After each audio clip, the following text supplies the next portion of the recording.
Ողջույն սիրելի հետևորդներ, եթերում Medtime podcast-ն է եւ ես Նարինե Մանուկյանը։ Մենք խոսում ենք արդիական, բժշկական, ձեզ անհանգստացնող թեմաների մասին, որպեսզի դուք դառնաք ավելի իրազեկ ձեր առողջության եւ ձեր երեխաների առողջության մասին։ Հետևեք մեր YouTube-յան ալիքին, բաժանորդագրվեք, որ բաց չթողնեք ոչ մի հաղորդում։ Այսօր իմ հյուրն է Արաբկիր բժշկական համալիրի երեխաների եւ դեռահասների առողջության ինստիտուտ, մանկական օրթոպեդիայի եւ վնասվածքաբանության բաժանմունքի ղեկավար, մանկական օրթոպեդ Վիրաբույժ Վահե Յաբրյանը։ Բարև ձեզ, պարոն Յաբրյան։ Բարև ձեզ, Տիկին Նարինե։ Լավ եք։ Շնորհակալություն, դուք ինչպե՞ս եք։ Լավ եմ։ Դուք ուրախ եմ ձեզ հյուր լինել։ Ես էլ շատ ուրախ եմ, որ եկաք, որովհետև ասեմ ձեզ, որ դա վստահաբար լավ բան է, երբ որ ես իմ Instagram-ում կամ Facebook-ում ասում եմ առաջարկեք հյուրեր, որպեսզի ձեզ հետաքրքրող թեմաներ լինեն, այսինքն մարդիկ հաճույքով դիտեն, ձեր անունը տալիս են 10-ից առնվազն 5-ը։ Շնորհակալություն։ Այդ գիտեմ, որ շատ հաճելի է եւ մանավանդ հաշմանդամություն ունեցող երեխաների ծնողները ձեր հանդեպ շատ մեծ հարգանք եւ սեր ունեն, իսկ դա կարծում եմ անգին բան է, չգիտեմ, ես դա շատ եմ գնահատում եւ բժշկի համար դրանից լավ բան չի կարող լինել։ Եկեք խոսենք մեզ հուզող թեմաներից եւ բազմաթիվ ծնողների հուզող թեմաներից մանկական առողջության հարցում։ Եկեք մանկական օրթոպեդիայի մեջ ձեր մասնագիտական ամենահաճախ հանդիպող պաթոլոգիաները որոնք են, որոնք ձեր պրակտիկայում տենց անընդհատ կրկնվում են ու հանդիպում են։ Մենք մանկական օրթոպեդիայում ստատիստիկայից եթե դիտենք, մենք երկու պաթոլոգիա ունենք, որոնք ամենահաճախ են հանդիպում։ Դա կոնքազդրային հոդի զարգացող դիսպլազիան է եւ ոտքի թաթերի բնածին ծուրթաթությունը։ Իհարկե շատ ուրիշ պաթոլոգիաներ կան, բայց այս երկուսը իրենց հաճախության առումով գերազանցում են բոլորին, որպես բնածին արատներ, որտեղ կան այլ օրթոպեդիկ պաթոլոգիաներ, որոնք կյանքի ընթացքում են զարգանում, որոնք նորից բավականին մեծ հաճախություն ունեն, բայց որպես բնածին արատներ այս երկու պաթոլոգիան իրենք մանկական օրթոպեդիայում ամբողջ աշխարհում համարվում են ամենահաճախ հանդիպողը։ Հղիության ընթացքում ախտորոշվում են։ Եկեք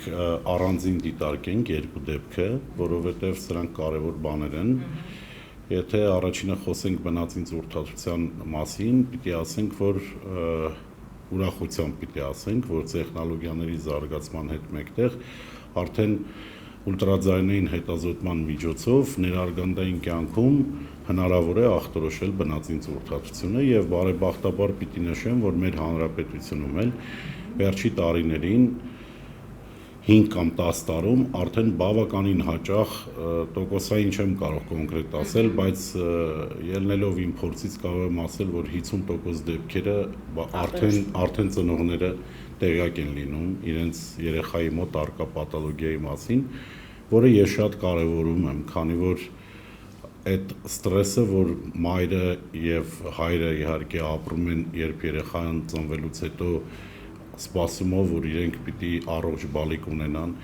եւ իրենց տեղեկացնում են, որ երեխան խնդրով է, շատ մեծ է ծնողների համար, մանավանդ այստեղ կնշեի մոր համար, բայց երբ ծնողները իմանում են խնդրի մասին, ի սկզբանե դեռ երեխան չծնված, իրենք ինֆորմացվում են եւ արդեն բավականին տրամադրված են լինում, որ իրենք խնդիր ունենալու, որ պետք է լուծում տան խնդրին, ճշտում են բոլոր հարցերը եւ ավելի նախապատրաստված են եւ բարեբախտաբար պիտի ասեմ, որ այո, բնածին ծուրթաթությունը ներարգանդային կյանքում պտղի մոտ հնարավոր է հայտնաբերել եւ կարծում եմ կգա օր, որ բոլոր նոր ծուրթաթ ծնված երեխաները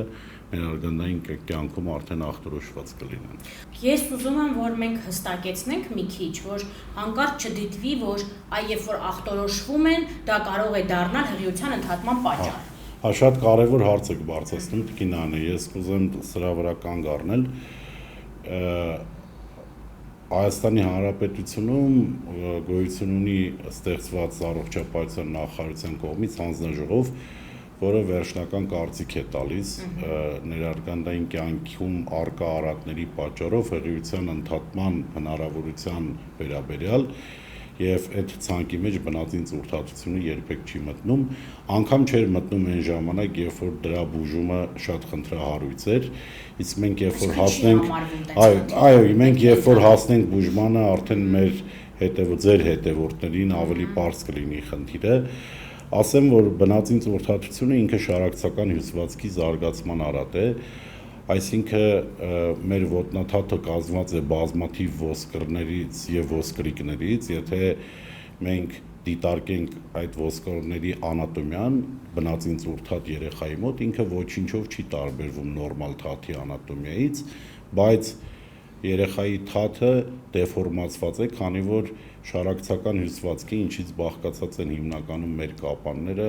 մեր հոդաշապիկը, իրենք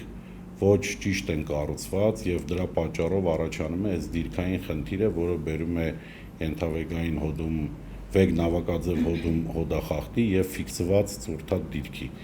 Բնածին ծուրթատությունը ինքը շատ տիպիկ դեֆորմացիա է, ինքը երբեք ձեռքով ամբողջովին չի ուղղվում, ոչ ծնողի փորձի ժամանակ, ոչ բժշկի փորձի ժամանակ եւ ինքը այնքան արտահայտված դեֆորմացիա, ես սովորաբար միշտ ուսանողներին ասում եմ, որ բնածին ծուրթատությունը կարիք չկա, որ բժիշկը ախտորոշի, ծնողը ինքը տեսնում է իր երեխայի ոտքի դեֆորմացիան, ըստ ծանրության աստիճանի մի քանի դասակարգում ունենք հիմնականում, որտեվ այնպես չի, էլի, որ բոլորը Չէ, ըստ մենք ունենք երկու աշխատանքային դասակարգում, որից մեկը ավելի հեշտ հասկանալի է ծնողների համար, քանի որ ըստ ծանրության աստիճանի դասակարգվում է առաջինից մինչև 4-րդ աստիճան, ինչքան աստիճանը բարձր է, այնքան դեֆորմացիան ավելի արտահայտված է եւ բացի նրանից, որ նկատելի է, ինքը ձեռքով ավելի դժվար է ուղղվում, քան թե օրինակ 3-րդ աստիճանը կարող է լավ արտահայտված լինի եւ այս երբ որ դու փորձում ես ձեռքով ուղղել դեֆորմացիան, ինքը ուղղվում է։ Ինչով է կարևոր այս աստիճանները, կարևոր է նրանով, որ պրոգնոզի առումով բավականին մեծ ինֆորմացիա է տալիս եւ բժշկին եւ կարող է բժիշկը այդ ինֆորմացիան տալ ծնողին։ Ես պիտի ասեմ, որ բնածին ծուրթատությունը այն հազվագյուտ հիվանդություններից մեկն է որպես բնածին արատ, որը այսօր աշխարհում համարվում է, կարելի է համարել 99% ճշտությամբ լուծելի խնդիր։ Ես կուզենամ օրինակ վիրահատական չէ միջամտությամբ։ Ես հերթով գնանք, տիկին Նանե, հասնենք բուժմանը, ես կուզենամ ուղղակի ստատիստիկան բերեմ 1990-ական թվականներին եւ 2000-ականներին Հայաստանի Հանրապետությունում ծուրթատ երեխաների մոտավորապես 15%-ը հաշմանդամություն էին ստանում եւ այդ հաշմանդամությամբ ապրում էին ամբողջ կյանքում։ Եվ այդ տոկոսը ստատիստիկ ինքը համապատասխանում էր ամբողջ աշխարհում եղած տոկոսին։ Այնպես չէր, որ շատ զարգացած երկրներում շատ ավելի լավ տոկոսային հարաբերություն կար, որտեվ այն ժամանակվա մեթոդը, որ մենք համարում էինք, բժշկագիտությունը համարում էր ամենալավը եւ ընդունելին, այդպիսի արդյունք էր ապահովում։ Բայց բարեբախտաբար ի հայտ եկավ նոր մեթոդ, որ ես 2012 թվականին գնացի Միացյալ Նահանգներ, Այովայի համալսարան, սովորեցի այդ մեթոդը, հետ վերադարձա եւ բոլոր մանկական օրթոպեդներին այդ մեթոդը տարածեցի, սովորեցրեցի, այսինքն բոլորը հիմա Հայաստանում բուժում են այդ մեթոդով, որը համարվում է ոսկե ստանդարտ աշխարհում եւ մեթոդի անունը Պոնսեցիի մեթոդ է։ Ձեր հետևորդները կարող են հանգիստ, որտեվ համացանցում ինքը ազատ կա այդ մեթոդի մասին ամբողջ ինֆորմացիան։ Այս մեթոդը մեզ հնարավորություն տվեց, որ մենք այսօր Հայաստանի Հանրապետությունում ունենք 0 երեխա, սկսած 2012 թվականից բուժված ծուրթատությամբ, որը ստացել է հաշմանդամություն։ Եվ սա կարելի է համարել մեծ հաղթանակ մանկական օրթոպեդիայում, որովհետև նայեք, ամեն 1000 ծննդից 1.5-ից 2 երեխան, այսինքն 10,000-ից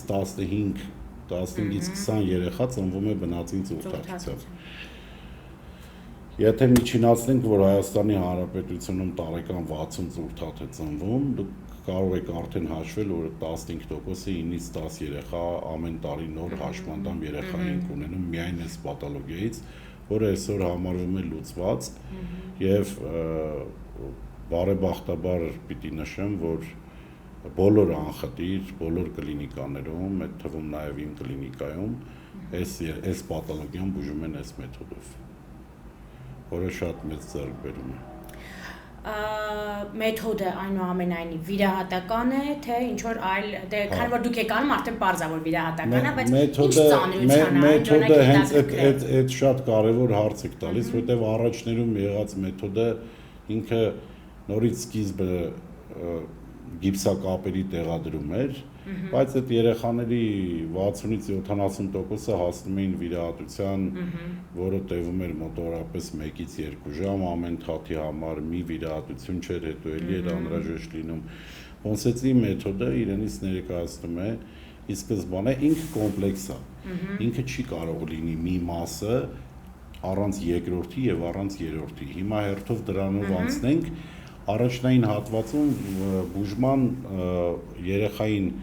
կարճ 1-2 րոպե վարժություն է արվում, այնուհետև դրվում է գիպսակապ ծնկից վերև, որը փոխվում է 5-ից 7 օրը մեկ, ծնողներին մանրակրկիտ եւ իմ կողմից եւ բուժքրոջ կողմից բացատրվում է խնամքի մեթոդները, ձևերը, ծնողներին տրվում է հնարավորություն մի քանի հեռախոսահամար ունենալ, որ եթե տանը հանկարծ խնդիր ունենան, գիպսի հետ կարողանան մեր հետ կապը պահեն։ Գիպսակապերը փոխվում է 5-ից 7 օրը մեկ, միջինը 6 գիպսակապ, այնուհետև կատարվում է փոքր, ասենք վիրահատություն կամ միջամտություն, որը տևում է 5 րոպե, որի էությունը ազգայացմամբ։ Այո։ Դե մենք ընդհանուր անզգայացմամբ ենք անում, իհարկե ուղղակի երեխաներ են։ Այո, բայց օրինակ Միացյալ Նահանգներում անում էին տեղային, որը այդքան ընդունելի չի, եվրոպական երկրներում էլ են ընդհանուր անզգայացմամբ անում։ Հա, ոնց որ ծնողը կողքը կանգնած պատկերացրեք դուք դանակով միջամտություն եք անում։ Հետո երեխան էլ, չէ, ինչ որ գիտակից վիճակ։ Իհարկե, կապ չունի, որ մի ամսեկան է, այդ էմոցիոնալ ապրումները ինքը բոլորը ունենում է։ Փոքր միջամտությունը Աքիլեսյան ջիլը հատում ենք, այնուհետև 1-2 գիպս, եւ դրանից հետո երեխան կրում է հատուկ բրեսներ, որը հագնում է առաջի 6 ամիսը եւ ցերեկը եւ գիշերը, այնուհետեւ 6 ամսից հետո մինչեւ 2 տարեկան միայն քնած ժամանակ, բայց կան երկրներ, որոնք հագցնում են մինչեւ 4 տարեկան, որովհետեւ չի կարոտև, բայց ընթացքում է։ Հա, բայց ճիշտ եք տիկին Անե, բայց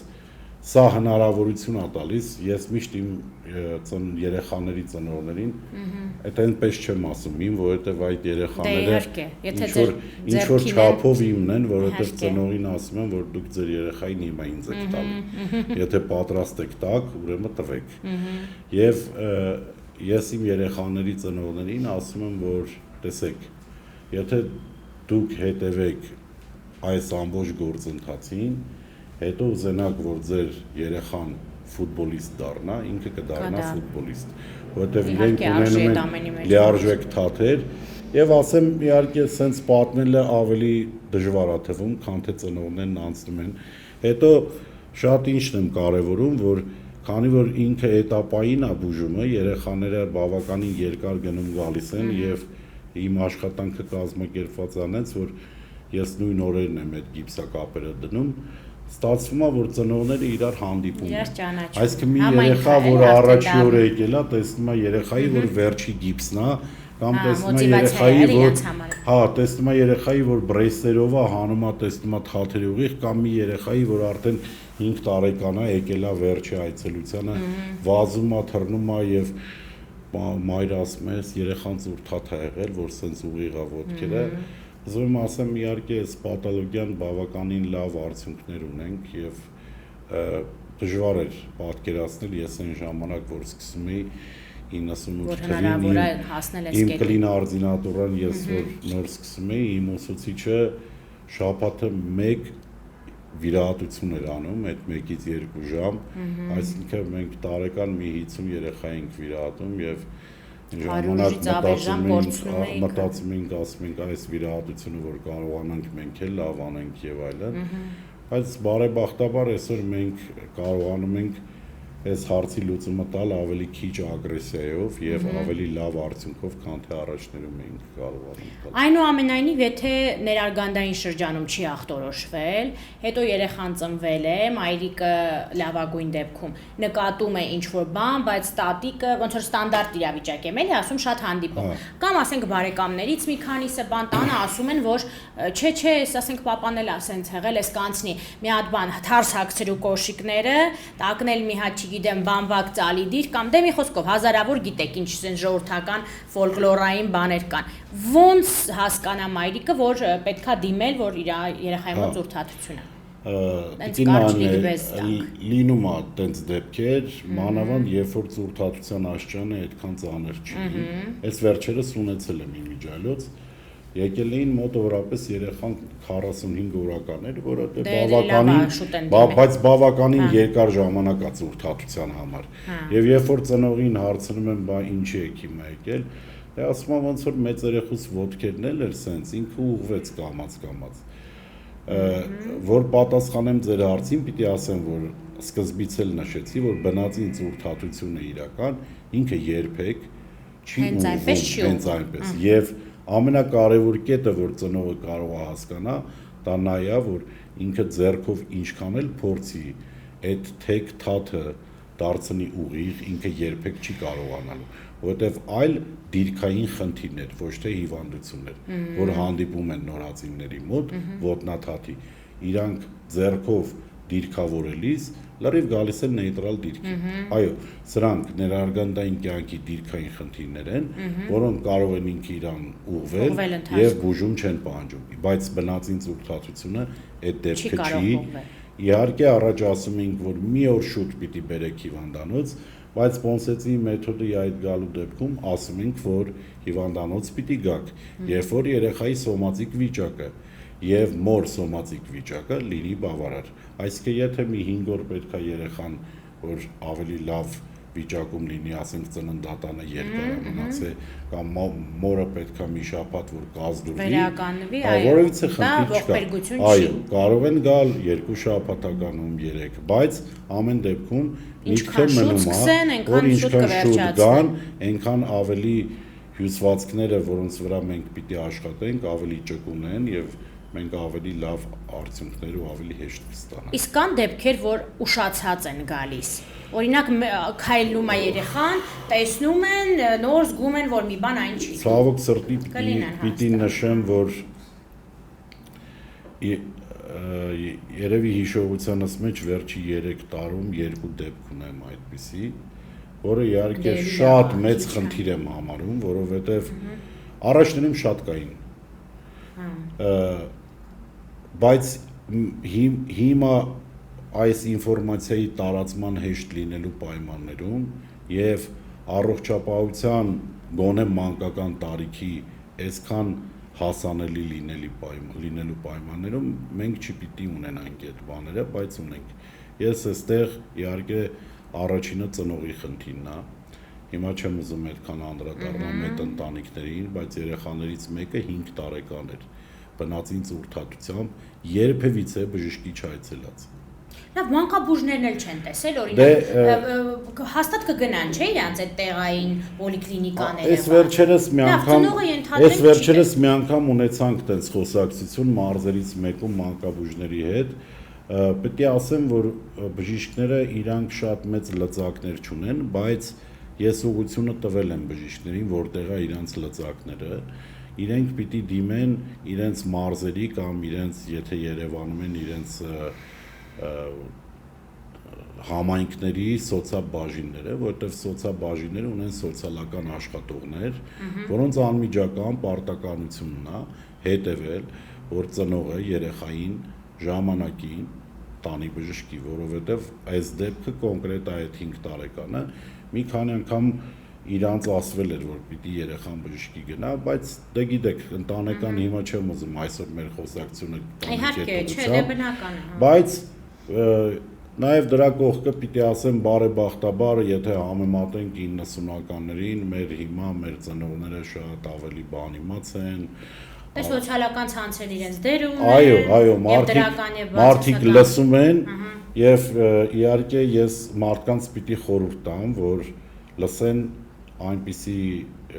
սոցիալական ցանցերով հիմնականում, լսեն այնպիսի հաղորդումներ, որոնք մասնագետների հետ են անցկացվում, որպեսզի ճիշտ ինֆորմացիա ստանան, մարդիկ կարդում են, դա էլ պիտի խորհուրդ տամ, որ ճիշտ կայքեր կարդան։ Իհարկե, այդտեղ մի քիչ դժվար է, բայց օրինակ կարող են հարցնել նույն իրենց մանկաբույժին կամ իրենց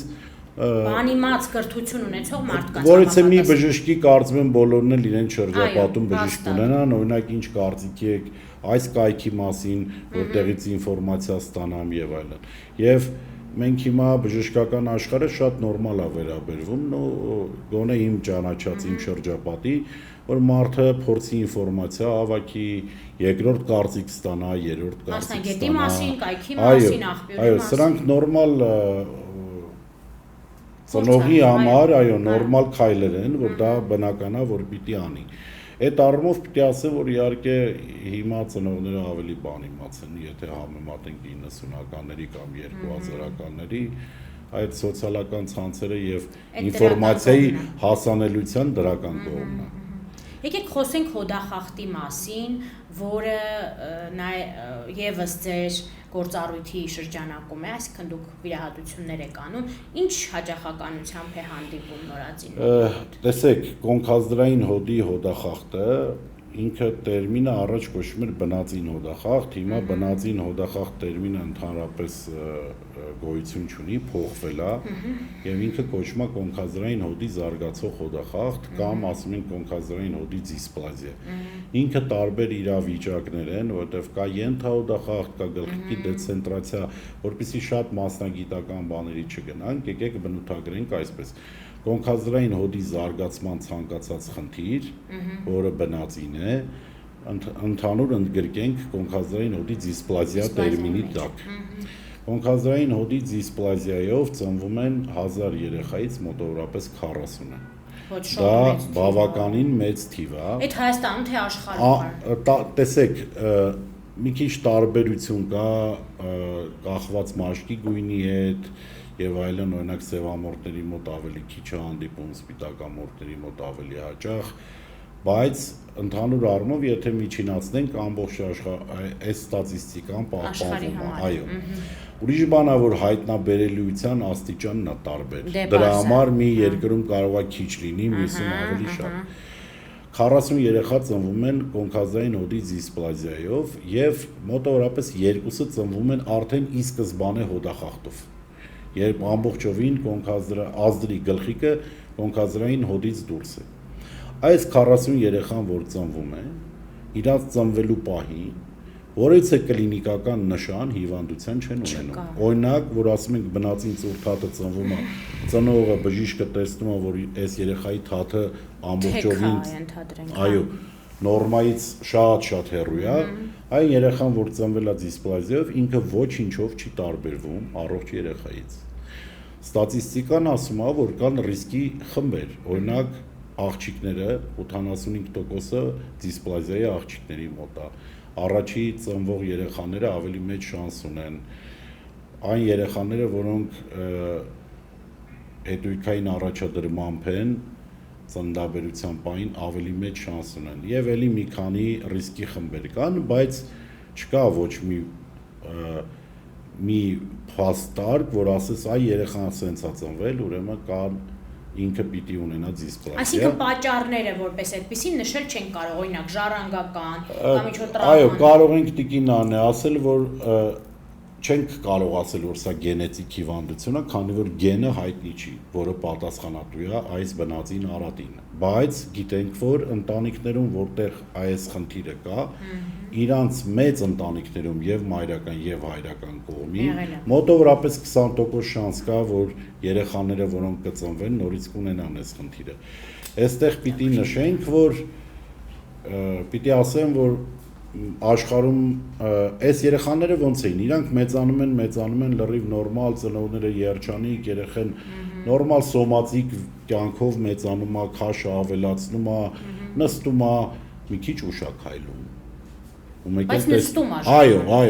նստում է գլուխը ու մեկ էլ մի քիչ ուշաքայլում, մեկ էլ տենում են ոնց որ նորմալ չի քայլում, ու այստեղ առաջներում գալիս էր ձեր ասած հաստարկը տատիկը ասում էր, այն մեր քրոջս երեխեն էլ էր սենց քայլում, հարևանը բան եւ այլն, մինչեւ հասնում էին բժշկի կաղալով այդ արդեն լինում էր միջինը տարի 5 ամսեկան, տարի 6 ամսեկան եւ ավելի բարձր, ու ամբողջ աշխարհում էր տենց, ու այդ տարիքում արդեն բուժումը խնդրահարույց էր, ես ուզում ստատիստիկ տվյալ բերեմ, 2007 թվականին, սա օֆիցիալ ստատիստիկան է, Հայաստանի Հանրապետությունում ամեն տարի 20 երեխա առաջնային հաշմանդամ էին լինում այս հիվանդության պատճառով, եւ ընդհանուր մանկական հաշմանդամության մեջ կոնքազդրային հոդի, հոդախախտի կամ այսօրվա տերմինոլոգիայով դիսպլազիայի տոկոսը կազմում էր 2%, որը շատ մեծ տոկոս է։ Եվ ինչ տեղի ունեցավ, աշխարհում իհայտ եկավ մի մարդ, որը որոշեց, որ ինքը սոնոգրաֆիկ հետազոտություն պիտի անի երեխաներին եւ կայացրեց մի մեթոդ, որը կոչվում է գրաֆի մեթոդ, որը թույլ է տալիս նորածին երեխայի կոնքազդրային հոդը սոնոգրաֆիկ հետազոտմամբ գտնել պաթոլոգիան նորմայից։ Ավելին ասեմ, ինքը այնքան զգայուն մեթոդ է, որ ինքը թույլ է տալի ամենափոքր շեղումը հայտնաբերել։ Այն որ ձեզ սկզբից ասեցի, որ կան տարբեր վիճակներ, ենթահոդախախտ, կտուրի ոչ լիարժեք զարգացում, մազերի գլխիկի դեցենտրացիա, այս ամբողջը ինքը դասակարգեց եւ այդ մարդը ավստրիացի էր, պրոֆեսոր Գրաֆը եւ իր անունով էլ այդ մեթոդը կոչվեց, գրաֆի մեթոդը։ Այս մեթոդը թույլ տվեց արդեն երեխաներին, այ հենց նորածնային տարիքից շատ վաղ հայտնաբերել եւ ամբողջովին ես կասեի 180 աշճանով փոխեց պատկերը ամբողջ աշխարհում այս հիվանդության արդյունքների եւ բուժման։ Այստեղ պիտի ասեմ, որ այ մենք խոսեցինք, որ ծուրթաթությունը ներարգանդային կյանքում կարելի է ախտորոշել։ Այ կոնքազդրային հոդի դիսպլազիան հնարավոր չի դեռ ախտորոշել ներարգանդային կյանքում, դրա համար բայց վաղ նորածնային այ վաղ նորածնային է։ Բոլոր ծննդատներում արվում է այսօր Հայաստանի Ես ուզում եմ այս սրան մի քիչ մենք մի փոքր ժամանակ տրամադրենք, որովհետև սա լավ պատմություն է, սա մեր առողջապահական համակարգի հաջողված պատմություններից մեկն է։ 2008-ից 10 թվականներում Հայաստանի Հանրապետությունից երկու բժիշկ, այդ թվում մեկը ես, գնացինք Ավստրիա, հենց պրոֆեսոր Գրաֆի մոտ այս մեթոդը սովորեցինք։ Հետո եկանք, այն ժամանակ իմ ղեկավարի գլխավորությամբ սկսեցինք մտածել, թե ոնց պիտի այս մեթոդը կայացնենք Հայաստանի Հանրապետությունում, դիմեցինք Ջինիշյան հիմնադրամին եւ Ջինիշյան հիմնադրամը մեզ օգնեց, մենք 10 տարի կրթական ծրագիր արեցինք, կրթեցինք Հայաստանի Հանրապետությունում մոտավորապես, եթե չեմ սխալվում, 120-ից 140 բժիշկ, սոնոգրաֆիստ, նեոնատոլոգ, մանկական օրթոպեդ եւ այս մեթոդը վերջապես 2019 թվականին շատ աշխատելով նախարարության հետ մենք արդեն կարողացանք սա մտցնել համապետական սկրինինգ ծրագրերի մեջ։ Պարտադիր այսինքն։ Այո, եւ այսօր Հայաստանի Հանրապետության բոլոր ծննդատներում բոլոր ծնված երեխաները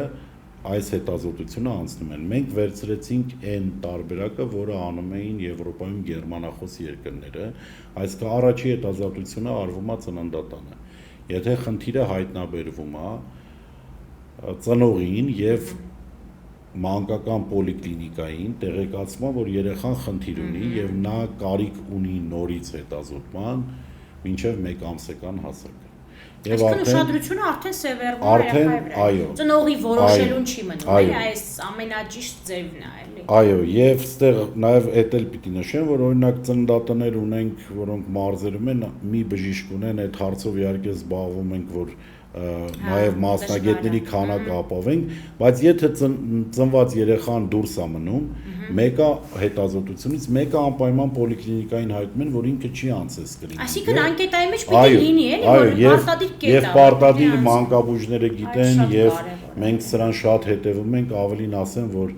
եթե հազվագյուտ, բայց տեսնում ենք բաց թողած դեպքեր, մենք զանգում ենք Մարս կենտրոն, առողջապահության վարչություն, խոսում ենք բժշկի հետ, խոսում ենք ծննդատան հետ, եթե պետք է առողջապահության նախարարությանը ոչ թե մեր գոլեգաներին նկատողություն անելու այլ ասելու, որ պետք է այ տեսեք, ես մի բանը բացեք թողեք, կարող է պետք է նորից գաք մի շաբաթ, կարող է պետք է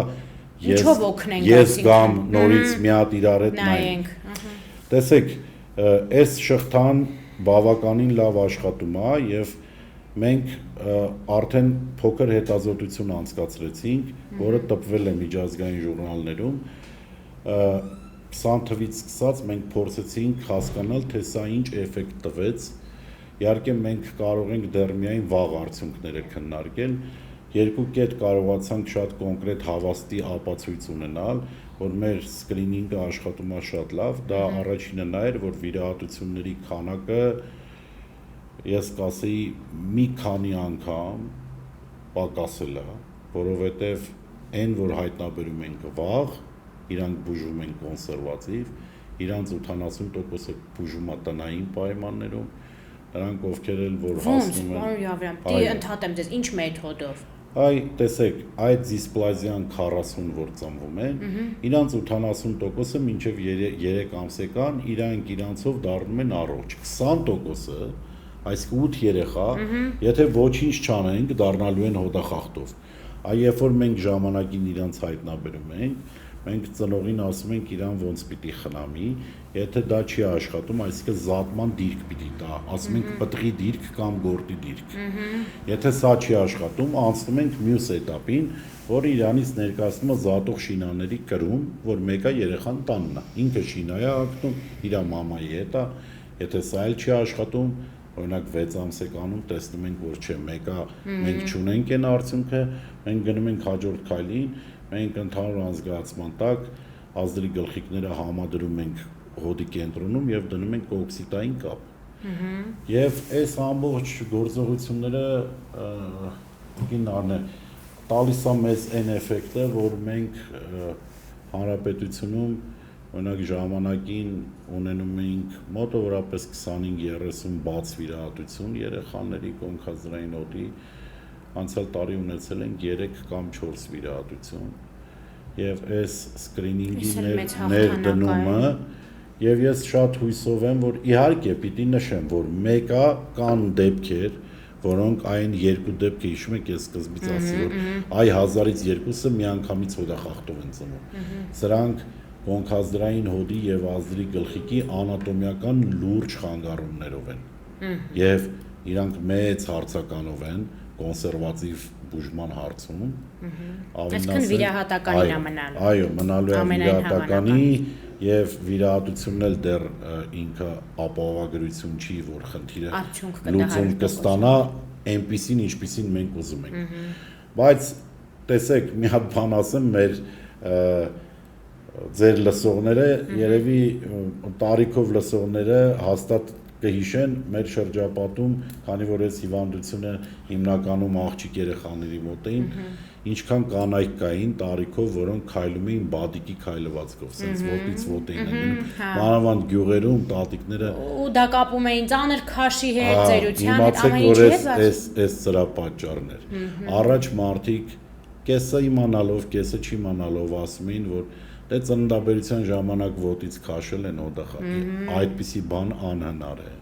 անհնար է հոդախախտել, տրավմատիկ հոդախախտ առաջացնել, դա բնածին արատ էր զարգացման, որը այսօր էլի բավականին մեծ, ասեմ ինքը այնքան տարածվեց տիկիններն է, որ այդ ծնողները իրար մեջ խոսում են, գիտեն, արդեն քանի որ սկրինինգը 19 թվից կա 5-6 տարի է գործում է ծնողը մի երեխա ունեցել է, երկրորդն եթե հանկարծ սկրինինգը երկու օր չեն անում, երրորդ օրն են անում, իրանք են ասում, բա մեր երեխու կոնքերը չեք նայում, բա ինչի չեք անում, կամ առաջ բոլոր ծննդատները չէին նայում, մի 3 ծննդատուն Երևանում էին նայում, ես արդեն ծնողներին տենում եմ, ասում եմ, չէ, իմ երեխային տամ են ծննդատուն, որտեղ այնտեղ այս սկրինինգը անում են։ Եվ ես շատ կարևորում եմ այս պարտադիր սկրինինգները։ Մենք հիմա հանրապետությունում 6 սկրինինգ ունենք պարտադիր, սրանք առողջ հասարակություն ունենալու ամենակարևոր պայմաններից մեկն է։ Եվ ինչքան հեշտ է կանխարգելելը, քան թե հետո բուժելը կամ ունենալը ուռճացված հաշմանդամություն ունեցող մարդկանց թիվ։ Անպայման ճիշտ եք, լրիվ համաձայն եմ, որովհետև մենք արդեն խոսեցինք այդ ստատիստիկ տվյալների մասին եւ հաշմանդամությունը որպես երևույթ ինքը պետության համար շատ ծանր, շատ ծանր, անգամ ամենահարուստ պետությունները շատ մեծ բեռ է դա։ Այո։ Սոցիալական առումով, ֆինանսական առումով, այո։ Եվ եթե հասարակության համար էլ մենակ մենք կարողանում ենք հարցերը լուծել ճիշտ ժամանակին, մենք ծնողներին տալիս ենք երջանկություն, որովհետև իրանց երեխան առողջ է, մենք հասարակությանը տալիս ենք ֆիզիկապես եւ հույսով եմ մտավոր առողջ մարդիկ եւ մենք պետությանը տալիս ենք հնարավորություն իր միջոցները օգտագործել այլ ավելի արդյունավետ կամ այն մարդկանց վրա, ովքեր որ չեն կարողացել խուսափել հաշմանդամությունից։ Մեկը, որ ամենազարգացած երկրներում անգամ հաշմանդամություն ունեցող երեխաներ ծնվում են, ծնվելու են։ Այո, մեկը բժշկությունը Բայց գոնե այն ինչ որ հնարավոր է կանխել։ Տեսեք, բժշկության զարգացումը տարբեր բաների է բերում։ Տեսեք, մենք խոսեցինք, որ բժշկական զարգացումը այս երկու առումով բերեց նրան, որ մենք որոշակի պաթոլոգիաների լուծումները գտանք։ Բայց բժշկության զարգացումը նաև բերում է նրան, որ երեխաները, որոնք շատ փոքր քաշով են ծնվում, շատ վաղ գեստացիոն շրջանում, առաջ այդ երեխաները անգամ դե իրանք համարվում էին մեռելածիններ, հիմա այդ երեխաների համար այո, պայքարում են, այս երեխաները ապրում են, իրանք շատ կարևոր են, բայց իրանք մեծ ռիսկի խումբ են, նեյրո օրթոպեդիկ հիվանդությունների։ Գրեթե 99%-ով հաշմանդամություն ունեցող։ Դե տոկոսը ես չգիտեմ, չեմ կարող պնդել, բայց իրանք, այո, իրանք մեծ ռիսկի խումբ են, բայց մենք պարտավոր ենք այդ անել, այն ինչ որ մենք հնարավորություն ունենք անել, օգնել, այդ ծանր թեմա է անverջ քննարկելու։ Կարող ենք քննարկել, բայց տեսեք։ Ոչ միտեղ չտանող բան է։ Տեսեք, հա, համաձայն եմ ձեր հետ տիկին Անե, բայց քննարկման մեջ է գտնվելու մեկը ճշմարտությունը եւ պետքա լսես բոլորին։ Պետքա լսես, որովհետեւ վստահ եմ, որ բժիշկները կասեն մի բան, վստահ եմ, որ սոցիալական ծառայությունները կասեն երկրորդ բան, վստահ եմ, որ իրավունքներ պաշտպանող կազմակերպությունները կասեն լրիվ մեկ այլ բան, բայց մեջտեղում մարդն է, բայց բոլորին պետք է լսես, բոլորին պետք է լսես։ Միանշանակ, եւ սա այն բարդագույն հարցն է, որի հետ ես շատ առնչվել եմ իմ գործունեության ընթացքում, եւ երբեք չես կարողանում գալ ընդհանուր հայտարարի։ Այսինքն, եթե կան 3 ձեր ասած բժիշկները, մարդու իրավունքների պաշտպանները, որոնք նայում են այդ ուղղությամբ, ծնողները նաև երբեք չի դառնում մի հոսքով, չի գնում մի հոսքով կարծիքը, որովհետև մարդու կյանքի տեսանկյունից կյանքը անգին է, կյանքի որակի տեսանկյունից եւ ընտանիքի կյանքի որակի տեսանկյունից կարող ենք շատ երկար խոսել, թե ինչ է հետո լինում, մանավանդ Հայաստանի նման երկրներում, որտեղ եւ այլն։ Մեր թեմայից մի քիչ դուրս է, բայց ես պիտի 2 բառ ասեմ անպայման, տեսեք, պիտի կարևորենք կյանքի որակը եւ պիտի ասենք, որ մարդ արարածը, որը ծնվել է, ապրել է, ինքը հավասար իրավունքներ ունի, անկախ իր ֆիզիկական վիճակից, եւ այս հավասար իրավունքների ապահովումը մեր սոցիումի պարտավորությունն է, ամեն մեկը իր որպես քաղաքակիրթ հասարակություն։ Այո, ես չեմ կարծում, որ որևիցե մի մարդ կարող է իրան իրավունք վերապահել որոշել ինչ չափով պիտի դա ապահովի։ Մենք իրավունք չունենք։ Մենք ուղղակի կարող ենք ասել, որ պետությունը իր հնարավորության չափով ապահովում աշխարհի բոլոր պետությունները։ Եվ մեր գործունեությունը, ես շատ լավ ծանոթ եմ ձեր գործունեությանը, եւ ձեր եւ իմ եւ շատ մարդկանց գործունեությունը ուղղված է իր տեղում անել ամեն ինչ, որ այս երեխաների կյանքի որակը լավ լինի եւ ընտանիքների կյանքի որակը լավ լինի եւ մենք սրանով նաեւ օգնում ենք պետությանը, օրինակ այս երկու պաթոլոգիայի մասին որ խոսեցինք, որպեսզի պետությունը ազատ ռեսուրս ստեղծի, կարողանա այդ ռեսուրսները օգտագործել մեկ այլ խնդիրների լուծման համար։ Այս խոսակցության թեման ինչի մասին խոսեցինք, շատ երկար խոսելու թեմա է, եթե կուզենաք մի օր կզրուցենք։ Առանձին անպայման։ Կա այնպիսի մի սկրինինգի տեսակ ձեր ոլորտում, որը դեռևս չի արվում, բայց ցանկալի է որ արվի։ Չէ, մենք ունենք մեր աշխարհում տարածված այս սկրինինգն է, որը մի փաստ պետք է նշեմ, որը շատ կարծում եմ մեր համար շատ հպարտանալի է եւ ուրախ եմ ես, որ դա տենց է։ Տարածքային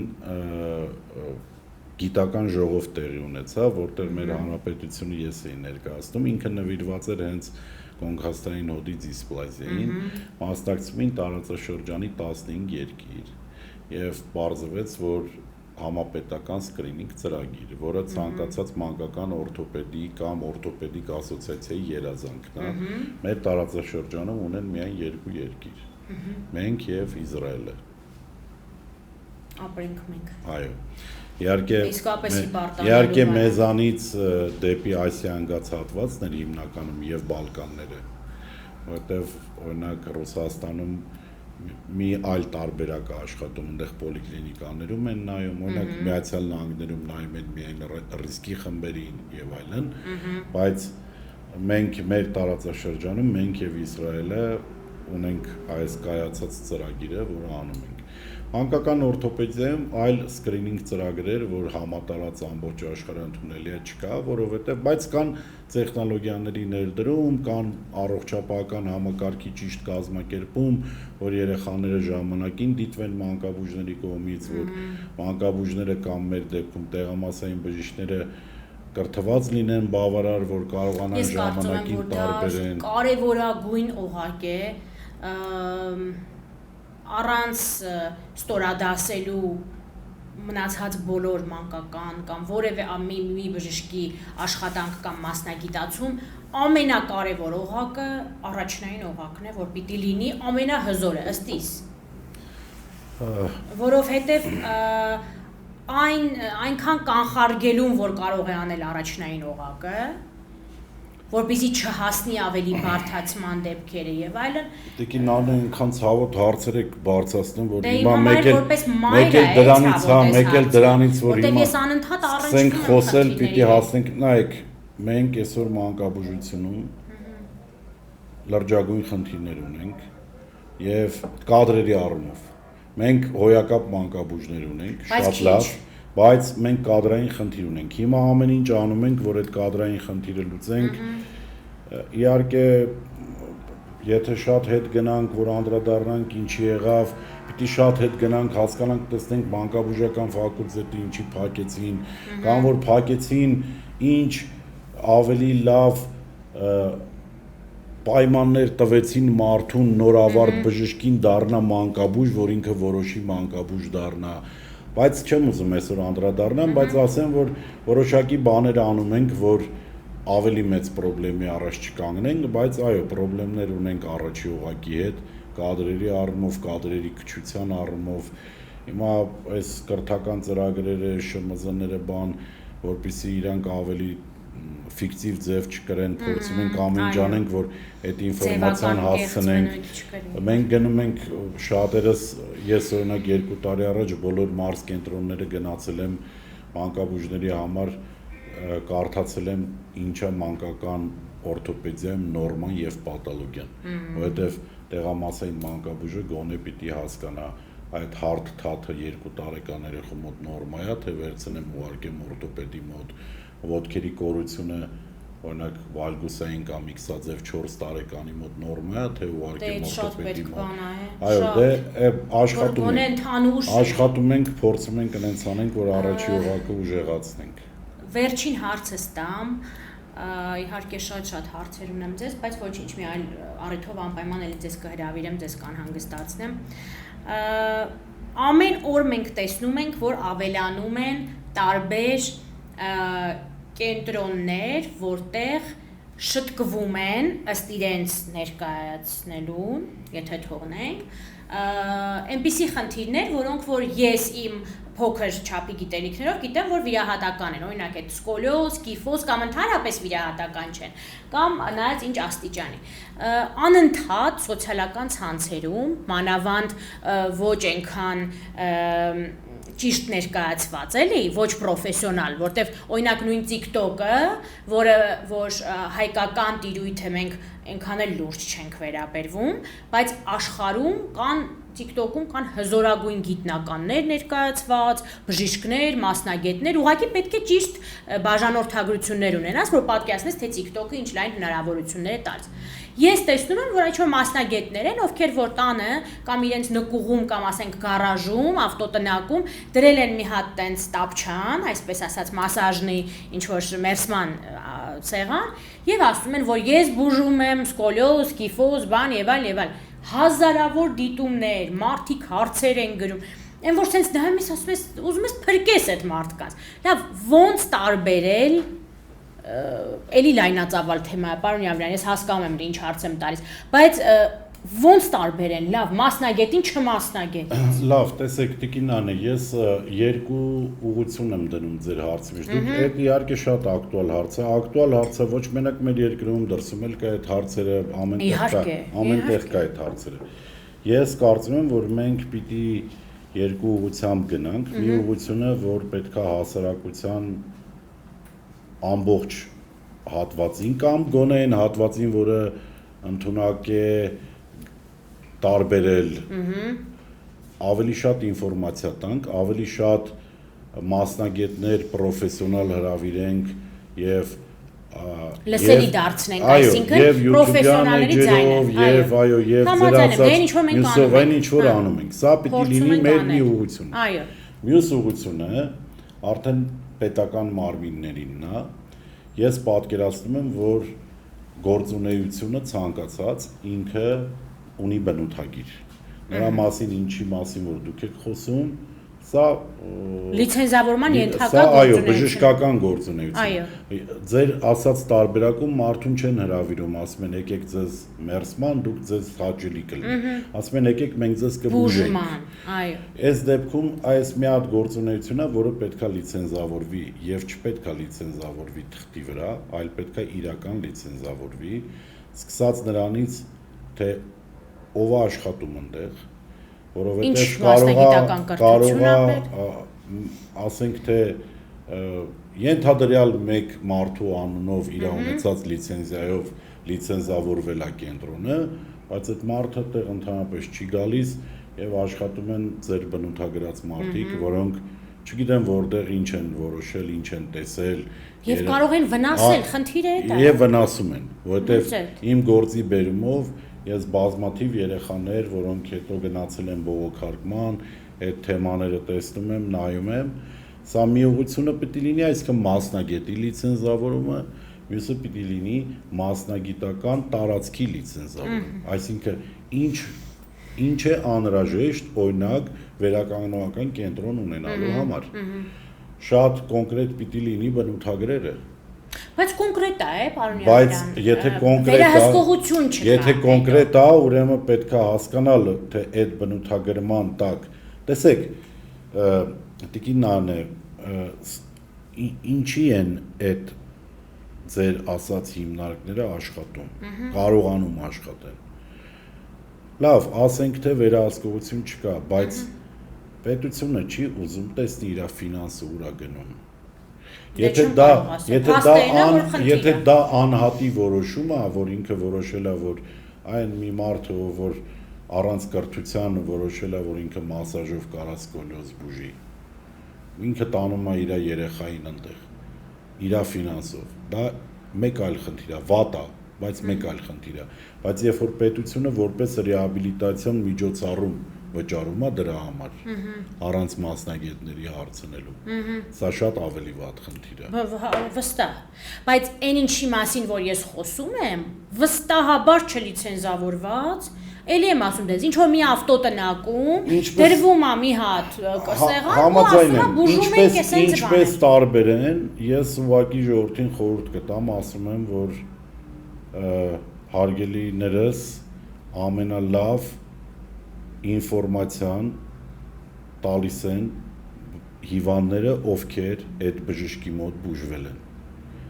Եվ դուք մեկ մարդու կարծիքով մի բավարարվեք, եթե մարդը պրոֆեսիոնալ մասնագետ է, ունի բավականին աշխատանքային փորձ,